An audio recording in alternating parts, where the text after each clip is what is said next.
craziest story ever. Left WWE in 2009. I stayed a few extra months because Undertaker wasn't ready to come back or something. Long story short, I basically left. 2 weeks later, I was arrested for too many pills. You know, it was crazy. Sitting in a jail cell going, what the fuck? Oh my God, my life's over. It was, and I just got this song called, well, now it's known as Rebellious, from my guitar player in Cincinnati. And I broke down in tears with my wife listening to it because it struck a chord. And I was like, oh my God, I have fucked my life up. I have ruined my life. And this was naturally before my daughters and all that. But then the more time went on and the court cases kept getting, delayed and pushed back, I was going, man, this might be all right. This might be all right, man. I just got to get shit together. And this was back when somas were still, they wasn't a controlled substance, so you could like order them from like a website. You could get them easy or whatever. And I was still taking the somas like during all that time before the actual conviction.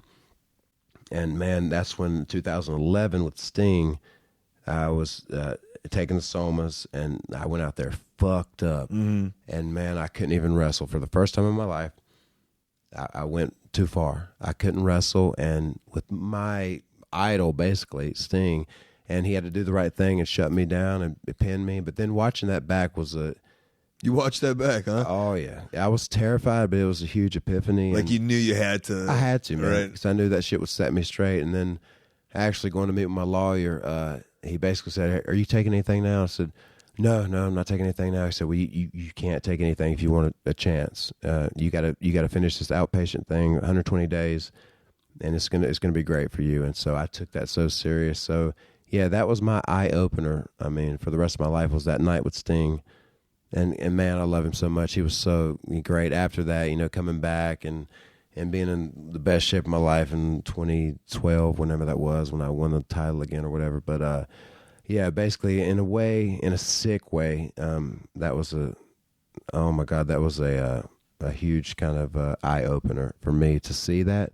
And to feel pitiful for myself, go out there and cut that promo when I came back saying I was pathetic, just being all down on myself like a Kurt Cobain type of hate for yourself, But then instead of taking the low road, which is like you ending your own life or being so, oh man, I can't believe I can't live anymore. I just said, I have a chance and I'm going to make the most of it. And that's what I did, man. And 2012 was one of my best years ever, just coming back from that damn tragedy of a story and just...